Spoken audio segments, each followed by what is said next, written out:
बिस्मिल्लाहिर्रहमानिर्रहीम। इस चैप्टर में हम थर्मोडायनामिक प्रोसेसेस और साइकिल्स के बारे में पढ़ेंगे।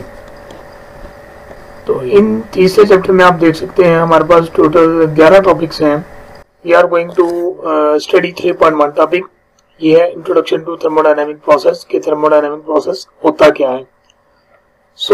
आप इसकी डेफिनेशन देख सकते हैं। इसकी डेफिनेशन कहती है when a system changes its states from one equilibrium state to another state, then the path of successive states through which the system has passed is known as thermodynamic process। आप लोग जानते हैं कि system क्या चीज होती है। System एक वो मखसूस एरिया है जहां पर हम थर्मोडायनामिक प्रोसेसेस या प्रॉपर्टीज को स्टडी करते हैं।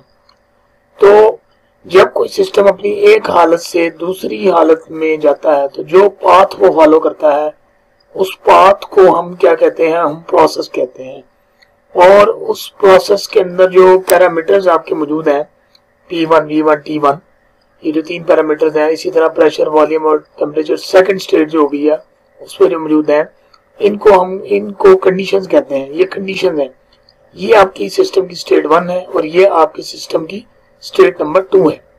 तो हमने क्या पढ़ा कि प्रोसेस क्या चीज है कि वो पाथ जिस पर से होता हुआ सिस्टम अपनी एक हालत से दूसरी हालत में पहुंच जाता है वो थर्मोडायनामिक प्रोसेस कहलाता है।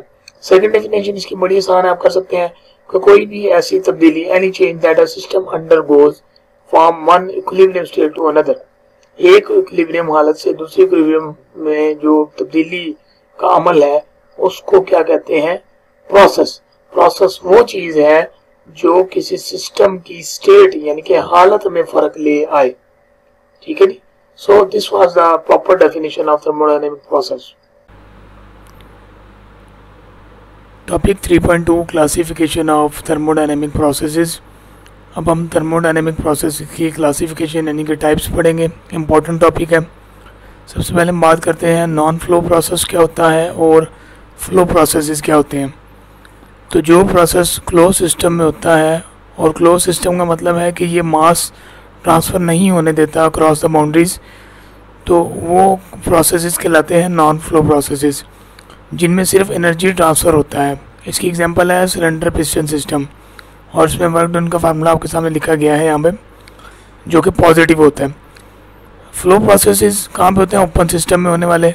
और ओपन सिस्टम क्या होते हैं, जिनमें both mass and energy transfer takes place. Flow processes में जो मास सिस्टम में एंटर या लीव करता है वो एनर्जी को एनहांस करवा देता है। मिसाल के तौर पे पाइप फ्लो, यहाँ पे वर्क डन आपका नेगेटिव ये के तौर पे जो है ना शो हो रहा है, यहाँ पे आप देख सकते हैं। और डिफरेंशियल यहाँ पे प्रेशर है, जबकि यहाँ पे चेंज इन वॉल्यूम है। अब हम मज़ीद बात करते हैं रिवर्सिबल टाइप और irreversible non flow processes. Reversible non flow processes में सबसे पहला है constant volume process, then constant pressure process, constant temperature, hyperbolic, adiabatic, polytropic. जबकि इरिवर्सिबल में जो नॉन फ्लो प्रोसेस की एग्जांपल है वो है फ्री एक्सपेंशन प्रोसेस। और फ्लो प्रोसेस की चीज़ की जो मज़ीद एग्जांपल्स हैं वो हैं जी स्टेडी फ्लो और नॉन स्टेडी फ्लो प्रोसेस। यहाँ पे आप देख सकते हैं कि जो प्रोसेसेस के नाम है वो क्यों हैं। सबसे पहले आइसोबैरिक की बात करते हैं। ये बार जो है वो यूनिट ऑफ प्रेशर है, तो आइसो मतलब सेम होता है, यहाँ पे प्रेशर कांस्टेंट होता है। Iso mean same, thermal mean temperature, temperature constant process है। Iso mean same, choric mean volume, तो वॉल्यूम कांस्टेंट वाला प्रोसेस है। और एडियाबैटिक प्रोसेस जिसमें आपकी हीट कांस्टेंट होती है। यहाँ पे आपको डायग्राम के ज़रिए वो तमाम चीज़ें बताई जा रही हैं जो पिछली स्लाइड्स में डिस्कस हुई हैं, और ये वो तमाम लॉज हैं जो हमने इन प्रोसेसेस में इस्तेमाल करने हैं। यहाँ पे आपको प्रोसेसेस के बारे में बताया जा रहा है, फ़्लो प्रोसेस और नॉन फ्लो प्रोसेस, और उनमें इस्तेमाल होने वाली इक्वेशंस के नाम। इस डायग्राम से आप बखूबी अंदाज़ा लगा सकते हैं कि कौन कौन सा प्रोसेस कौन किस की टाइप है। दोबारा हम कुछ डेफिनेशंस पढ़ लेते हैं। आइसोथर्मल जो कि कांस्टेंट टेम्परेचर पे होता है, एग्जांपल्स दी हुई है। आइसोबैरिक जो कि कांस्टेंट प्रेशर वाला प्रोसेस है। आइसोकोरिक कांस्टेंट वॉल्यूम प्रोसेस को कहते हैं। यहाँ पे जो एक नई बात है वो है reversible type process. The system is close to equilibrium at all times and infinite small alteration of the conditions can restore the universe और system to the original state, यानी कि कुछ सिस्टम में स्मॉल चेंजेस करने से system अपनी condition में वापस आ जाता है, लेकिन एक्चुअल में नेचर में कोई ऐसा प्रोसेस एग्जिस्ट नहीं करता जो कि 100% या ट्रूली रिवर्सिबल हो। एग्जांपल्स ये है, रिवर्सिबल प्रोसेस ये है कि अगर हीट फ्लो मतलब हीट सिस्टम से बाहर निकल रही है तो नेगेटिव वही सेम कंडीशन आ गई, और अगर हीट दोबारा इसी में एंटर हो जाए तो ये रिवर्सिबल प्रोसेस हैं जो इन दो डायग्राम में शो किए जा रहे हैं। जबकि रिवर्सिबल प्रोसेस ये है कि अगर सिस्टम के अंदर का प्रेशर 400 है और सराउंडिंग का 80 डिग्री है तो हमेशा हीट फ्लो करेगी high temperature to low temperature, जबकि हीट कभी भी लो टेम्परेचर से हाई टेम्परेचर की तरफ फ्लो नहीं करेगी। आगे हम डेफिनेशन पढ़ते हैं। साइकिल प्रोसेस एक ऐसा प्रोसेस जिसमें फाइनल और इनिशियल स्टेट सेम हो, जबकि हीट और work need not to be zero, ज़रूरी नहीं है कि वो दोनों ज़ीरो हों। For a cyclic process change in a state function is zero, यानी कि इसमें जो स्टेट फंक्शन ज़ीरो होने का मतलब है कि स्टेट चेंज नहीं हुई, यानी कि change in internal energy is always zero during a cycling process. Adiabatic process क्या होता है, जिसमें हीट जो एडिशन है या ट्रांसफ़र है वो ज़ीरो होता है। ये यहाँ पे आपको लिखाया जा रहा है कि नो हीट इज़ एडेड और रिमूव फ्रॉम द सिस्टम। यहाँ पे कुछ हम रिवीजन करेंगे फार्मूलाज की, जो मज़ीद हम जाके डेरिवेशन में देखेंगे कि जब आइसोकोरिक प्रोसेस होता है और आपका वॉल्यूम कांस्टेंट होता है तो उससे थर्मो के पहले कानून पे क्या जो है ना वो असरअंदाज होता है। तो आप देख सकते हैं कि एंड पे Q is equal to U बचा है, और इसका मतलब ये हुआ कि, और हमने पढ़ा हुआ है कि U mc/d और dt का मतलब है चेंज इन टेम्परेचर के बराबर है। तो हमारा चेंज इन जो इंटरनल एनर्जी है वो Q हीट के बराबर आ जाता है। आइसोबैरिक का जो फाइनल रिजल्ट ये है कि आपका जो हीट एडेड हुई है वो चेंज इन एंथैल्पी है, और एंथैल्पी का जो फार्मूला है वो mc/dt होता है। आइसोथर्मल प्रोसेस में क्या होता है, टेम्परेचर कांस्टेंट होने की वजह से आपकी जो इंटरनल एनर्जी है वो ज़ीरो हो जाती है और सारा का सारा हीट वर्क डन में हो जाती है कन्वर्ट, और वर्क डन का फाइनल फार्मूला आप डेरिवेशन के बाद ये निकालते हैं। एडियाबैटिक प्रोसेस की बात करते हैं, इसमें हीट चेंज जो है वो ज़ीरो होता है। और लास्ट वन पॉलीट्रॉपिक प्रोसेस की बात करते हैं तो इसमें ना वर्क डन ज़ीरो होता है ना चेंज इन इंटरनल एनर्जी होती है, अलबत्ता फार्मूला कुछ इस तरह का डेरिवेशन के बाद हमारे पास निकलता है। इस स्लाइड में हम कुछ बात करते हैं कि अगर work done by the system हो तो वो पॉजिटिव होगा, जबकि सिस्टम पर किया गया वर्क नेगेटिव होगा। आगे हम बात करते हैं कि आइसोकोरिक प्रोसेस में वर्क डन क्या होता है, ज़ीरो होता है। ये बड़ा इंपॉर्टेंट ऑब्जेक्टिव है। जबकि आइसोबैरिक प्रोसेस में वर्क डन ये वाला फार्मूला होता है। आइसोथर्मल में जो वर्क डन का फार्मूला फाइनल जो डेरिवेशन के बाद निकलता है वो कुछ इस तरह से ये वाला होता है। ये फार्मूला और ये सेम है। एडियाबैटिक प्रोसेस की अगर हम बात करेंगे तो फाइनल फार्मूला हमारा कुछ इस तरह से होता है, P1V1 minus P2V2 over gamma minus 1। और यही प्रोसेस अगर आपका पॉलीट्रॉपिक हो जाए तो इस गैमा की जगह n आ जाता है। यहाँ पे आपको गैमा की वैल्यू कैलकुलेट करनी सिखाई जा रही है, जैसे कि आपने पीछे भी पढ़ा था। यहाँ पे हमने Cp और Cv की वैल्यू पुट की और हमें पता लगा कि एयर के लिए एडियाबैटिक इंडेक्स यानी गैमा की वैल्यू 1.4 होती है। जी 3.2 टॉपिक का पहला जो सब टॉपिक है वो है 3.2.1। इसका नाम है isochoric process and second name is constant volume process. इसका जो सेकंड नाम आपको पीछे में बता चुका हूँ, that is called isochoric process. So what is the definition? And isochoric process is a thermodynamic process जो कि कांस्टेंट वॉल्यूम पर जो है ना पेश आता है। और थर्मोडायनामिक का लफ्ज़ यहाँ पे भी होगा, उसका मतलब होता है कि आपकी जो हरारत है वो उसकी जो है ना वो मोशन में है। हरारत जो है ना वो एक जगह से दूसरी जगह जो है ना वो ट्रांसफ़र हो रही है। आइसोकोरिक दो लफ्ज़ों पर मुश्तमिल है। आइसो का मतलब सेम इक्वल कांस्टेंट, और कोरी का मतलब same space means constant volume जो है ना ऑपरेशन। सो ये इस प्रोसेस की जो क्वालिटीज़ हैं इनमें हम इनको बारी बारी स्टडी किया जाएगा। आप देख सकते हैं कि थर्मो के पहले जो कानून के मुताबिक आपकी इक्वेशन है कि हीट अपने आप को दो एनर्जीज में कन्वर्ट करती है, work done plus internal energy. अगर आप W निकालना चाहें वर्क डन तो उसका फार्मूला आपके सामने लिखा हुआ है। क्योंकि ये कांस्टेंट वॉल्यूम प्रोसेस है इसलिए यहाँ पे ये NCV आपको एक फार्मूला लिखवाया गया था, NCV डेल्टा T। तो Q का फार्मूला भी वही होगा और इंटरनल एनर्जी का फार्मूला भी यही होगा। इसकी वजह से दोनों कैंसिल होंगे और वर्क डन जीरो आएगा। ये पहली ऑब्जेक्टिव है इस प्रोसेस की जो कि पेपर में पूछी जाती है कि किसी भी कांस्टेंट वॉल्यूम प्रोसेस के जो वर्क डन होता है वो क्या होता है, ज़ीरो होता है। यहाँ पे आपको देखें हीट का फार्मूला लिखा गया है, आपको सामने इंटरनल एनर्जी का फार्मूला लिखा गया जो कि हमेशा ये होता है, लेकिन हीट का फार्मूला प्रोसेस पर डिपेंड करता है। अगर कांस्टेंट प्रेशर प्रोसेस होगा तो यहाँ पे Cp इस्तेमाल होगा। तो जब हमारा W 0 हो जाए तो हम इस इक्वेशन में पुट करेंगे W = 0। लिहाजा इस प्रोसेस में एक नई चीज़ पता लगती है कि जो जितनी हीट है वो सारी की सारी किस में कन्वर्ट होगी, इंटरनल एनर्जी में। तो ये है जी पीवी डायग्राम इस प्रोसेस की। आप देख सकते हैं इसको कैसे ड्रॉ किया गया है। इसको वर्टिकल ड्रॉ किया गया। ये एक ऐसी लाइन है जिस पर जितना मर्जी ऊपर चले जाएं या जितना मर्जी नीचे आ जाए, आपकी वॉल्यूम की जो वैल्यू है वो चेंज नहीं होती, बल्कि आपका इस पॉइंट पे अगर आप प्रेशर देखें तो P1 होगा और एंड पे ये वाला प्रेशर देखें तो ये PF यानी कि फाइनल प्रेशर होगा। तो पेपरों में ये शॉर्ट क्वेश्चन में पूछा जाता है कि जी आप पीवी डायग्राम बनाएं आइसोकोरिक प्रोसेस की। तो ये सिंपल एक प्रोसीजर है। 3.2 का जो दूसरा प्रोसेस है which is called isobaric process. तो इसको कांस्टेंट प्रेशर प्रोसेस भी कहते हैं। तो सबसे पहले एक डेफिनेशन इसकी हम देख लेते हैं कि एक आइसोबैरिक प्रोसेस एक थर्मोडायनामिक का प्रोसेस है जो कि कांस्टेंट प्रेशर के ऊपर जो है वो होता है।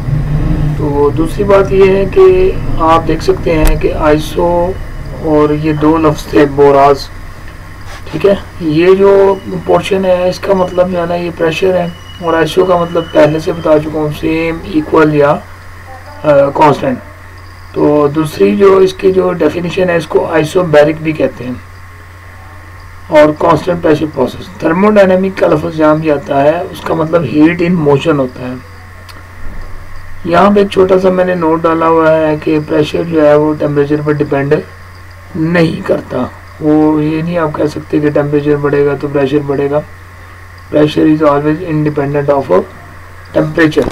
नेक्स्ट हमने इसके कुछ कैरेक्टरिस्टिक्स देखने हैं कि इस जो प्रोसेस है उसमें क्या क्या होता है। तो सबसे पहली बात ये है कि कांस्टेंट प्रेशर होने की वजह से इसमें जो कानून लागू होता है वो चार्ल्स का होता है। चार्ल्स का कानून क्या कहता है कि वॉल्यूम टेम्परेचर के डायरेक्टली प्रोपोर्शनल होता है।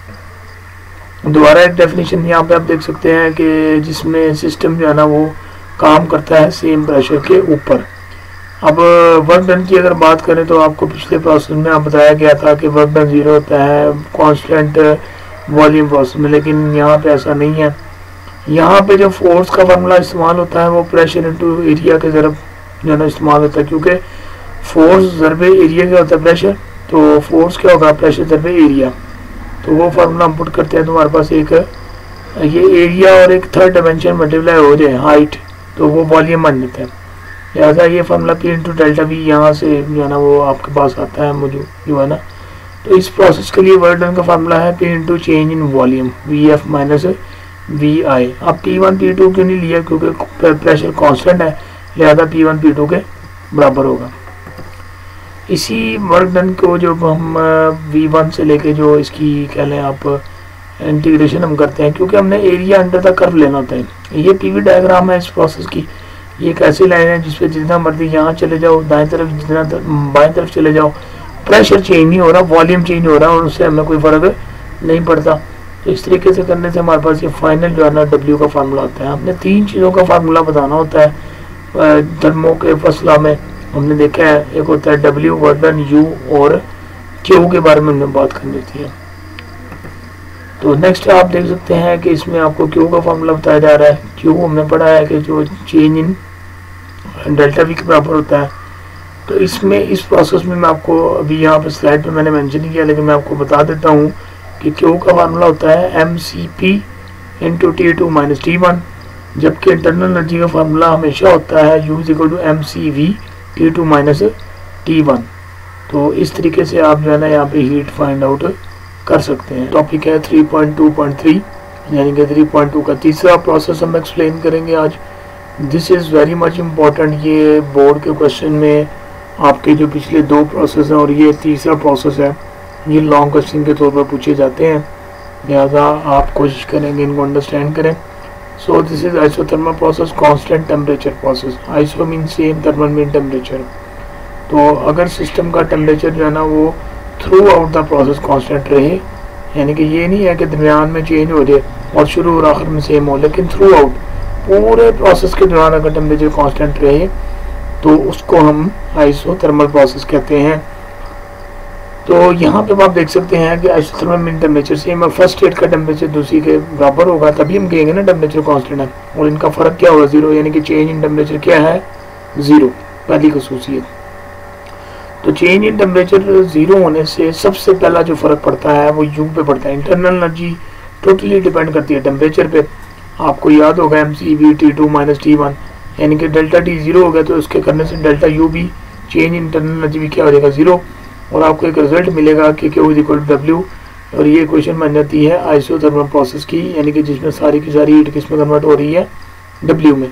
इस तरफ मैंने आपको ये दिखाया है कि देखिए ये U का फार्मूला होता है, और जब चेंज इन टेम्परेचर यहाँ से ज़ीरो हो जाए तो ज़ीरो पुट करने से आपकी इंटरनल एनर्जी क्या हो जाती है, ज़ीरो। नेक्स्ट चीज़ है जी कि इसमें कांस्टेंट टेम्परेचर होने की वजह से जो कानून इस्तेमाल होता है वो बॉयज़ लॉ है, यानी कि ये प्रोसेस बॉयज़ लॉ के मुताबिक जो है ना वो काम करता है जी। Next it's very very much important derivation इसको समझना बड़ा ज़रूरी है आपके लिए कि वर्क डन का फार्मूला कैसे निकालना है। So class work done by system हमने यहाँ पे देखा था कि आखिर में हमारे पास P into delta V change in volume आता था। अब इन दोनों साइड को जब हमने इंटीग्रेट करना है तो हम वॉल्यूम वाली साइड होगी इनिशियल माइनस फाइनल वॉल्यूम, और W एक होगा ज़ीरो से लेकर वो एक एग्जैक्ट जो W लिमिट है मैक्सिमम वर्क डन है वो हम ले लेंगे।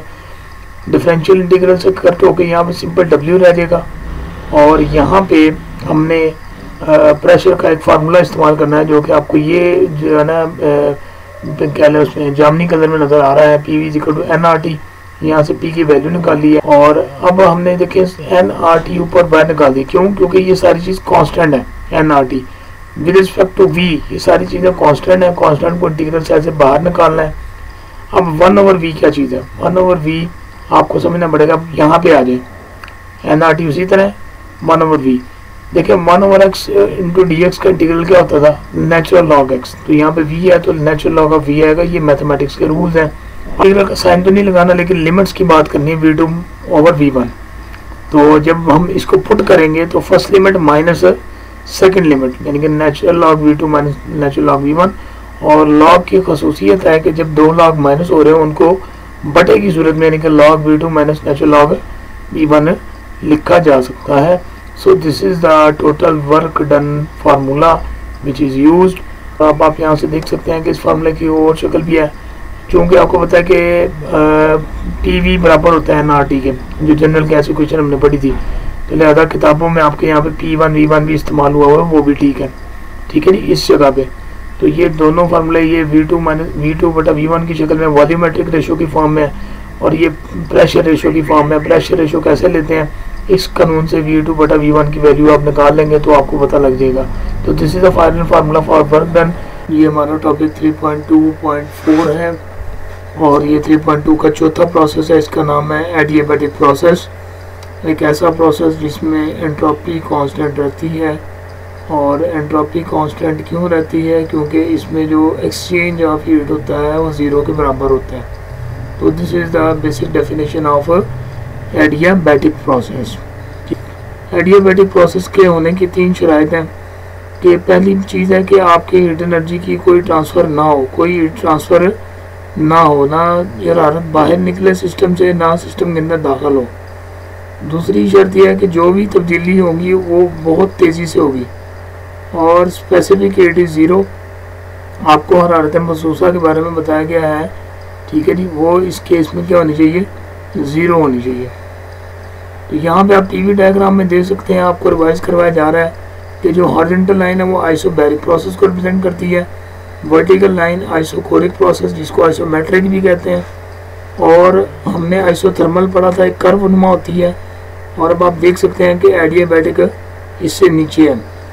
इन दोनों में फ़र्क याद रखें। आपकी एक मैथमेटिक्स में चीज़ होती है जिसको स्लोप कहते हैं, दैट इज़ कि आप ढलान उसको उर्दू में कह सकते हैं। इन दोनों कर्व में पिंक में और ग्रीन में अगर आप देख के बताएं तो ढलान की अगर बात करें तो ढलान एडियाबैटिक यानी कि ग्रीन कर्व की ज़्यादा है। तो अगर ढलान की बात करें तो स्लोप इसकी ज़्यादा है। तो ये एडियाबैटिक प्रोसेस की निशानी ये है कि अगर हमें दोनों जगह दोनों प्रोसेस सेम डायग्राम में बनाने हो, आइसोथर्मल और एडियाबैटिक, तो जो ज़्यादा स्लोप वाली कर्व होगी वो होगी एडियाबैटिक, और जो कम स्लोप वाली कर्व होगी वो क्या होगी, वो आइसोथर्मल प्रोसेस को रिप्रेजेंट करेगी। अब फिर हम वर्क डन का फार्मूला निकालेंगे। इसमें भी सेम टेक्निक हम जो है ना अडॉप्ट करेंगे। हमने देखा था कि यहाँ तक जो पीडीवी का फार्मूला वो सेम है। अब बात आती है कि ये जो आगे प्रेशर की वैल्यू पुट करनी है वो कहाँ से करनी है। तो याद रखिएगा एडियाबैटिक प्रोसेस भी किसी कानून के तहत काम करता है। उस कानून का नाम है पॉइजन्स लॉ। बॉयज लॉ कहता था PV is equal to constant, लेकिन इसमें थोड़ा सा फर्क है। इसमें वॉल्यूम के ऊपर एक पावर में एक गैमा नाम की चीज़, आपको गैमा चीज़ नज़र आ रही है, ठीक है जी। इसको इंडेक्स कहते हैं, इंडेक्स INDEX। बेसिकली ये होती है स्पेसिफिक हीट रेशो। हरारत मखसूसाएँ जो हमने पढ़ी हैं, CP हमेशा ऊपर होगी, CV नीचे होगी। तो CP बटा CV जो होता है ना वो गैमा के बराबर होता है। अब इस फार्मूले के मुताबिक जो प्रेशर है वो होएगा कांस्टेंट K बटा V की पावर गैमा। वो हमने यहाँ पे पुट किया। पुट करने के बाद V की पावर जब V को ऊपर लाया गया तो माइनस गैमा बन गया। अब किसी भी चीज़ की पावर n हो और तो हम क्या -n है, तो -n मीन कि अगर उसकी पावर n है तो इंटीग्रेशन का रूल कहता है कि आपने उसके ऊपर पावर में एक जमा करना है और नीचे सेम उसी पावर से डिवाइड करना है। ये इंटीग्रेशन का रूल है। अब इस सारी चीज़ में अगर आप देखें, जब हम V2 यहाँ पे पुट करते हैं तो V2 1 माइनस गैमा, ये जो नीचे वाली चीज़ है कांस्टेंट बाहर आ जाएगा 1 माइनस गैमा की फॉर्म में। माइनस गैमा बाद में लिख लिए, 1 पहले लिख लिए, इसलिए 1 माइनस गैमा बना है। इसको ध्यान से देखिएगा। तो ये V2 में जब हमने पुट किया है, ठीक है, पहली माइनस दूसरी लिमिट, इस तरीके से हमारे पास कुछ इस तरह की सिचुएशन बनती है। अब जिनकी असासें सेम हो उनकी पावर्स को ऐड अप किया जा सकता है। V1 सेम है, पावर सेम है, V1 सेम है, पावर, इसको जो है ना दोनों को ऐड किया जाएगा। तो नेक्स्ट स्टेप में, नेक्स्ट स्लाइड में आप देखेंगे कि हमारी कुछ ना कुछ कटिंग होगी। ये हमारा इस शक्ल में हमारा P2 V2 फार्मूला आता है। अब ये आपका चूँकि आपको होता है PV इक्वल टू NRT है, तो NRT2 माइनस NRT1 और NR कॉमन लिया जाता है। ये भी एक शक्ल है, ठीक है। ये आप देख सकते हैं, यहाँ से हमने पुट की है P2 और P1 V1 की वैल्यू और P2 V2 की वैल्यू। तो ये हमारा फार्मूला है वर्क डन ड्यूरिंग एडियाबैटिक या constant entropy process. PV diagram का मकसद होता है कि हमने वर्क डन को फाइंड करना है। वर्क डन क्या होता है? Area towards the volume axis.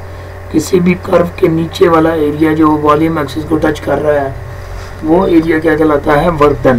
तो हमारे पास गैसेस के जो है ना दो सिनेरियो होती हैं, गैस से एक्सपैंड करती हैं और गैस से कंप्रेस करती हैं। एक्सपेंशन मीन वॉल्यूम का बढ़ना, फाइनल वॉल्यूम बड़ा होगा इनिशियल से, और कंप्रेशन का मतलब सुकड़ना, और आप इसमें देख सकते हैं कि फाइनल वॉल्यूम क्या होगा, वो इनिशियल वॉल्यूम से कम होगा। ये दोनों में फ़र्क है। तो अमूमन हम इस केस को डील करते हैं, उसमें आप जो है ना उसकी जो मैं ये बताऊंगा ये केस इसके उलट है, यानी कि compression is the reverse process of expansion, simple is that. So मैं आपको सिर्फ ये एक्सप्लेन करता हूँ। आइसोबैरिक हॉरिजॉन्टल लाइन थी, आइसोकोरिक वर्टिकल लाइन थी, कम स्लोप वाली लाइन आइसोथर्मल होती है, ज़्यादा वाली एडियाबैटिक होती है। अब आप देख सकते हैं जो कर्व जितनी ऊपर है उसके अंडर एरिया उतना बड़ा है, लिहाजा सबसे ज़्यादा वर्क डन किस प्रोसेस में होता है? आइसोबैरिक में, उससे कम आइसोथर्मल में, उससे कम एडियाबैटिक में। और अगर आपको याद हो आइसोकोरिक प्रोसेस में वर्क डन क्या होता है? 0, जो कि यहाँ पे आपको लिखा आ रहा है, और एडियाबैटिक में वर्क डन क्या होता है? मिनिमम होता है। तो this is something important concept. जी नेक्स्ट अपने टॉपिक पे हम चलते हैं 3.2.5। This is the process which is called polytropic process.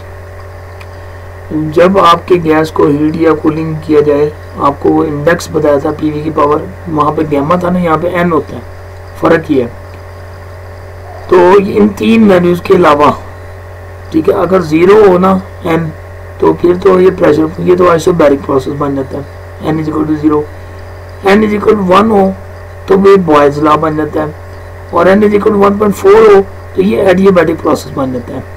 इन तीन वैल्यू के अलावा अगर पीवी की पावर में एन की जगह इन तीन वैल्यूज़ के अलावा कुछ और वैल्यू हो तो उस प्रोसेस को हम क्या कहते हैं? पॉलीट्रॉपिक प्रोसेस कहते हैं। और ये बेसिकली एक रियल या एक्चुअल प्रोसेस होता है, ठीक है जी। तो इस प्रोसेस में हीट और वर्क ट्रांसफ़र जो है ना के अलावा, हम पीछे देखते हैं ना हीट और वर्क ट्रांसफ़र होता है, इसके अलावा इसमें इंटरनल एनर्जी का भी जो है ना वो चेंज पैदा होता है। तो ये पॉलीट्रॉपिक प्रोसेस है। यहाँ पे आप कुछ देख सकते हैं, आपको इसमें ज़्यादा डेरिवेशन में जाने की ज़रूरत नहीं है। तो फाइनल फार्मूला बस हम देख लेते हैं कि P V equal to natural of V two, ये भी तकरीबन सेम है, आप देख सकते हैं। तो इन्होंने मुख्तलिफ सिनेरियो यहाँ पर बताया कि एन इज इक्वल टू 1 होगा, ये मैंने अभी आपको पीछे जो है ना लेक्चर में बात कही है। तो बेस पॉलीट्रॉपिक प्रोसेस का ये फाइनल फार्मूला है, when n is not equal to 1। मैंने आपको कहा था 1 के इक्वल नहीं होना चाहिए, वो वाला फार्मूला पॉलीट्रॉपिक नहीं है, क्योंकि वो प्रोसेस ही पॉलीट्रॉपिक नहीं होता। तो ये जो फार्मूला है ना वर्क डन का, which is n is not equal to 1, तो इस केस में ये फार्मूला है। और आपको नीचे वादे में बता रहा हूँ कि जब एन इज इक्वल टू 0 होता है तो वो आइसोबैरिक प्रोसेस हो जाता है। एन इन्फिनिटी होने का मतलब ये है कि वो कांस्टेंट वॉल्यूम प्रोसेस है। और एन इज इक्वल टू के यानी कि एडियाबैटिक प्रोसेस हो जाता है। इनके अलावा, इन 3-4 वैल्यूज़ के अलावा अगर कोई वैल्यू हो तो उस केस में जो प्रोसेस होता है ना, वो आपका क्या होता है, वो पॉलीट्रॉपिक प्रोसेस होता है। इस लेक्चर में हम पीवी डायग्राम आइसोकोरिक प्रोसेस की डिस्कस करेंगे। तो आइसोकोरिक प्रोसेस के 3 और नाम भी हैं, इसको आइसोमेट्रिक प्रोसेस भी कहते हैं, आइसोकोरिक भी कहते हैं और आइसो वॉल्यूमेट्रिक भी कहते हैं। क्यों? क्योंकि इसमें वॉल्यूम जो है, चेंज इन वॉल्यूम या वॉल्यूम चेंज वो 0 के बराबर होता है। और आपको पता है कि वर्क डन का मामला पढ़ चुके हैं कि work P into delta we, तो जब डेल्टा वी 0 के बराबर होगा तो लिहाजा वर्क डन भी 0 के बराबर हो जाएगा। तो आपके फर्स्ट लॉ की इक्वेशन जो है ना वो ये आ जाती है, जो कि हमें कहती है कि जो सारी की सारी हीट इस प्रोसेस में वो सिस्टम की इंटरनल एनर्जी को बढ़ाने में या चेंज करने में काम आती है और कोई वर्क डन नहीं होता। तो आप देख सकते हैं कि ये जो डायग्राम बनाई गई है ये इस तरह की लाइन है। क्यों?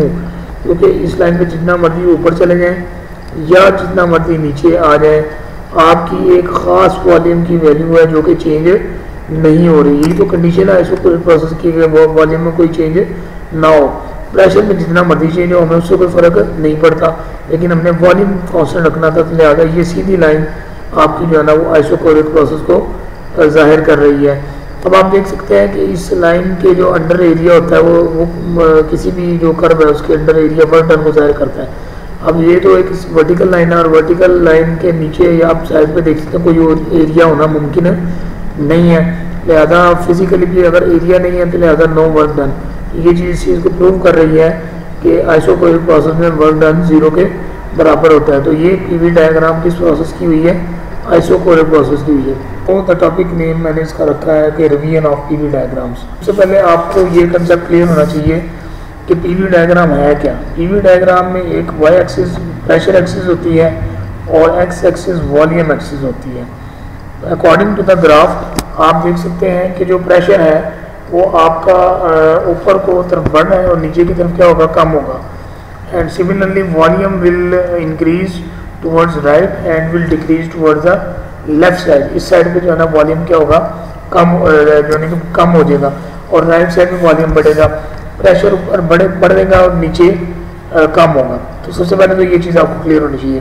तो इस लेक्चर में हम 4 जो हमारे प्रोसेस हैं उनके बारे में बारी बारी डायग्राम्स देखेंगे। सबसे पहले हम देखेंगे आइसोथर्मल के बारे में, ठीक है, आइसोबैरिक के बारे में बात करेंगे, आइसोमेट्रिक के बारे में बात होगी और एडियाबैटिक प्रोसेस के बारे में बात होगी। तो जिस सिस्टम के बारे में बात करते हैं उसकी डायग्राम थोड़ी सी आप यहाँ पे आपको शो की जा रही है कि ये सिस्टम की बाउंड्रीज हैं, ठीक है। ये पिस्टन नुमा चीज़ है जिसमें हम कोई वेट भी अप्लाई कर सकते हैं और इसकी मूवमेंट हमें शो करेगी कि वर्क डन हुआ है नहीं हुआ। तो ये बारी बारी हम डिटेल्स में जो है ना वो डिस्कस करेंगे। तो ये चीज़ बेसिकली आपका जो है ना वो एक सिस्टम को शो कर रही है जिसके अंदर हम इन प्रोसेस को देख रहे हैं। सबसे पहले हम बात करेंगे आइसोथर्मल प्रोसेस की पीवी डायग्राम के हवाले से। आइसोथर्मल प्रोसेस वो होता है जिसमें टेम्परेचर कांस्टेंट होता है। टेम्परेचर कांस्टेंट होने का मतलब है कि चेंज इन टेम्परेचर 0 के बराबर है और टेम्परेचर में तब्दीली 0 के बराबर होने का मतलब है कि इंटरनल एनर्जी भी 0 के बराबर है जो चेंज है। क्यों?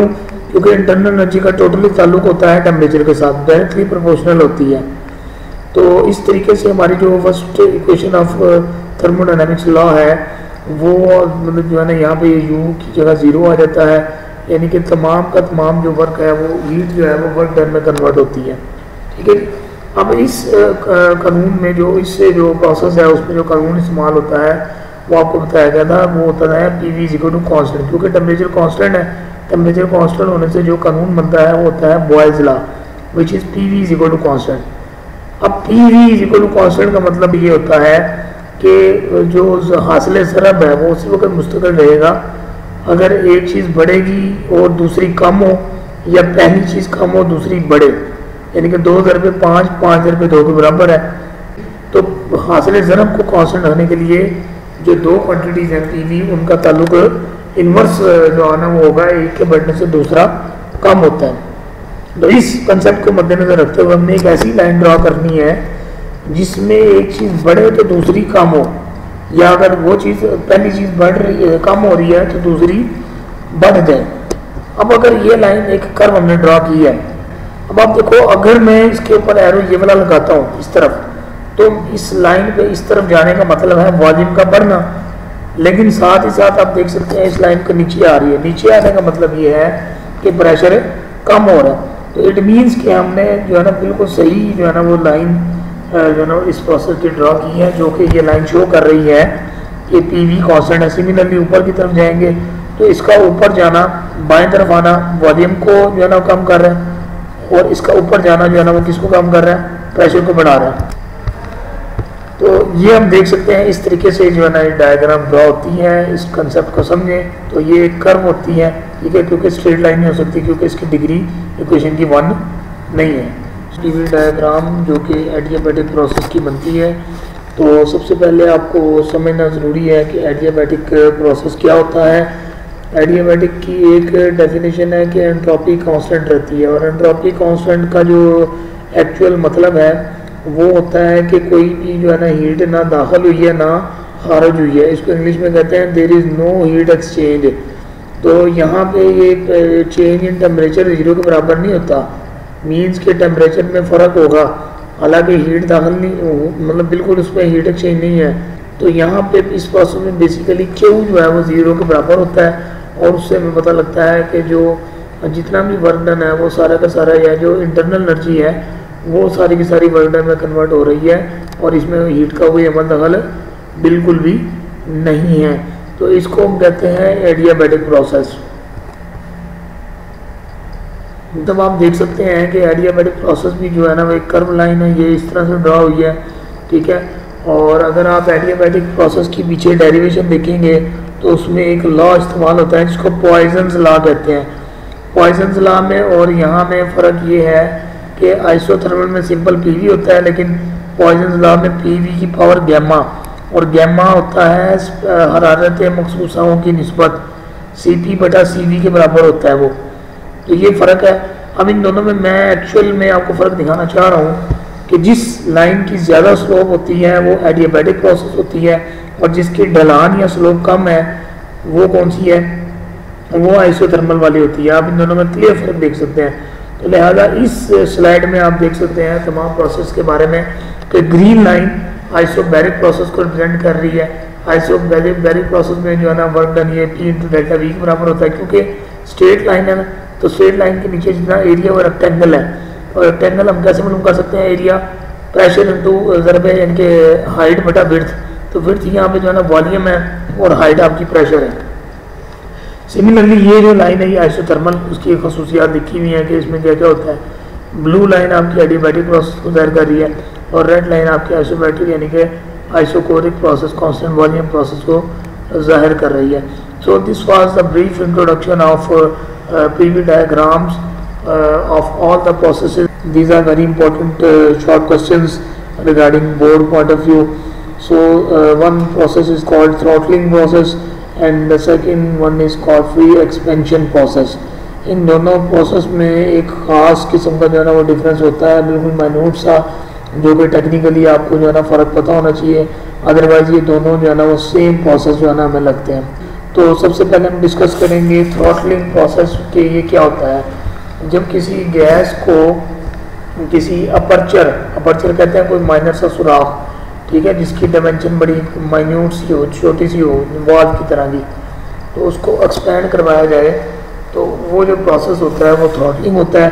थ्रॉटलिंग की खसूसियात में से क्या क्या चीज़ें शामिल हैं कि इसमें वर्क ट्रांसफ़र आपका जो है ना 0 होता है, इसमें आपका हीट ट्रांसफ़र जो है वो 0 होता है, और इसमें जो आपकी इंटरनल एनर्जी होती है वो भी 0 के बराबर होती है। तो ये एक ऐसी एक्सपेंशन है जिसमें वर्क ट्रांसफ़र भी 0 है, जिसमें हीट ट्रांसफ़र भी 0 है, और जिसमें इंटरनल एनर्जी भी आपकी 0 के बराबर होगी। इस तस्वीर में आपको जो है ना इसका दिखाया जा रहा है, ठीक है जी। कि जितना इनलेट पे प्रेशर आउटलेट पे कम हो जाता है और जितनी हीट दाखिल हो रही है उतनी ही आउट। क्यों? क्योंकि हीट ट्रांसफ़र क्या है, ज़ीरो। ज़ीरो मीन्स कि यानी कि चेंज इन हीट जो है ना वो नहीं है। ठीक हो गया। Now we will talk about free expansion process. Free expansion में हमें जो दूसरी साइड होती है एक्सपेंशन की, आउटपुट साइड, वो एक वैक्यूम होती है, जबकि यहाँ पे आप देख सकते हो यहाँ पे वो वैक्यूम नहीं था। ठीक है, तो this is the basically one of the main difference between this two process कि फ्री एक्सपेंशन में जिस साइड पे हमने एक्सपेंशन करवानी है वो एक वैक्यूम होगा। ठीक हो गया। इसका दूसरा नाम है अनरिस्ट्रिक्टेड एक्सपेंशन। यहाँ पे आप लोग देख सकते हैं कि यहाँ पे रिस्ट्रिक्शन है, कोई ना कोई रुकावट है जो हम अपनी मर्जी से उसको जो है ना बंद कर सकते हैं। और आगे से हवा का प्रेशर अगर यहाँ पे है, क्योंकि वैक्यूम तो नहीं है, तो वो भी यानी कि जो है ना रिस्ट्रिक्शन मौजूद होगा।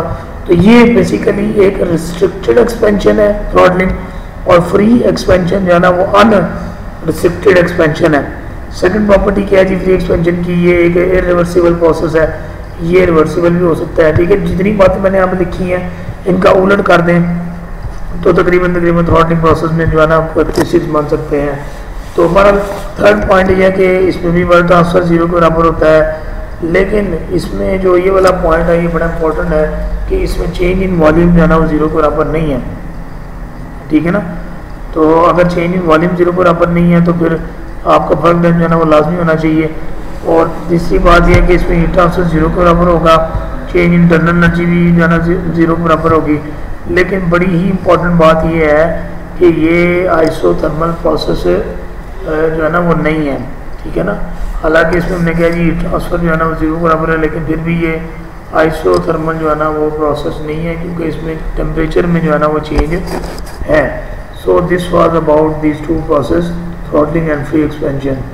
3.3 इसमें हम देखेंगे कि जो हमने नॉन फ्लो प्रोसेस पढ़े हैं और उनके अंदर जो वर्क डन होता है उसमें फर्स्ट लॉ का क्या अमल दखल है, एप्लीकेशन क्या है। ये कोई ऐसा सवाल नहीं है पेपर पॉइंट ऑफ व्यू से, लेकिन एज ए कंसेप्ट आपको चीज़ों का जो है ना पता होना चाहिए।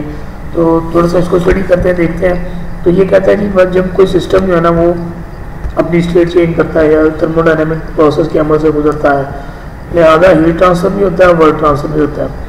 तो नेट एनर्जी जो होती है वो सिस्टम के अंदर बतौर जो है ना वो स्टोर या टोटल एनर्जी के नाम से जो है ना स्टोर होती है, जो सिस्टम की टोटल एनर्जी कहलाती है। कि ये इसको डेरिवेशन करके सारा मैं बता रहा है। ये वर्क डन का फार्मूला आप देख चुके हैं, P × डेल्टा V। ठीक है जी, E1 E2।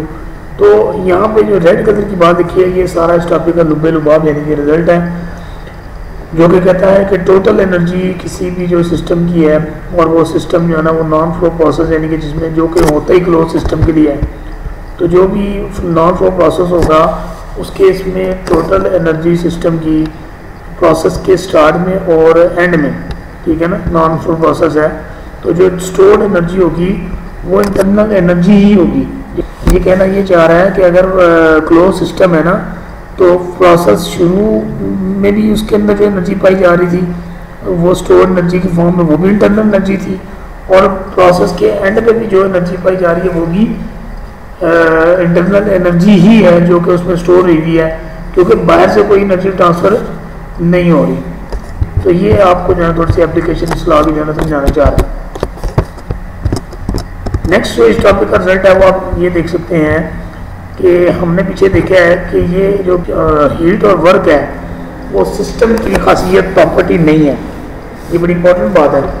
प्रॉपर्टी होने का मतलब ये है कि अगर एक सिस्टम है तो ज़रूरी नहीं है कि उसके अंदर हीट पाई जाए या वो खारिज करे, ये कोई इस पर लाजिम नहीं है, और उस पर कोई ये बात लाजिम नहीं है कि वो वर्क डन करे या ना करे, ये भी कोई इस पर लाजिम नहीं है। लेकिन लाजिम क्या है कि हर सिस्टम की अपनी एक इंटरनल एनर्जी ज़रूर होती है, यानी कि इंटरनल एनर्जी प्रॉपर्टी है।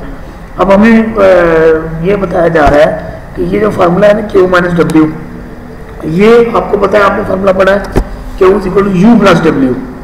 तो जब U साइड में रहने देंगे और W इधर शिफ्ट कर देंगे तो आपको मैंने कि राइट हैंड साइड में U रह जाएगा, वो प्रॉपर्टी है।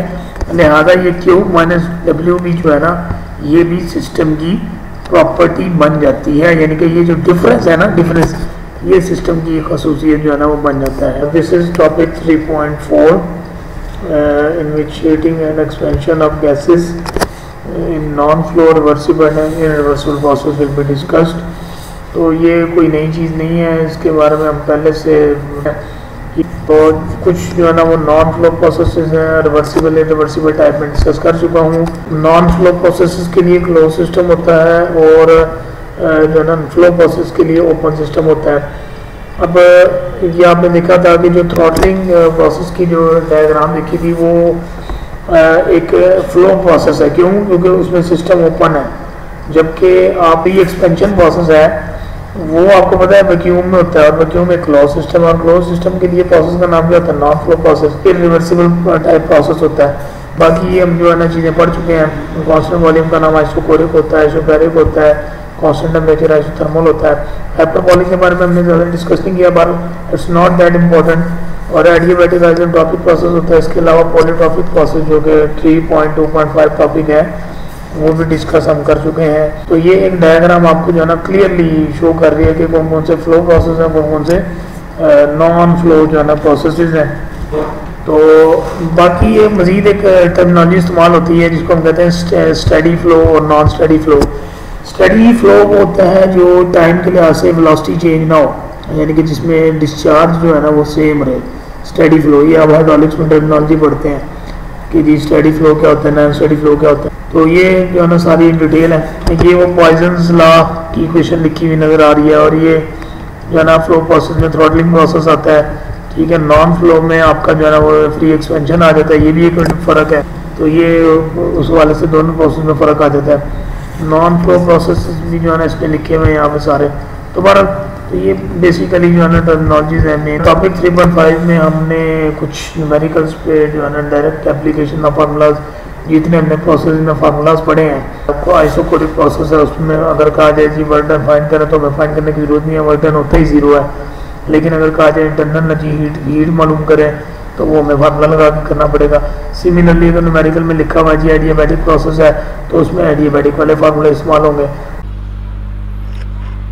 So in case of any questions you may ask, and for more videos you should like and comment on videos and also subscribe this channel. Thank you.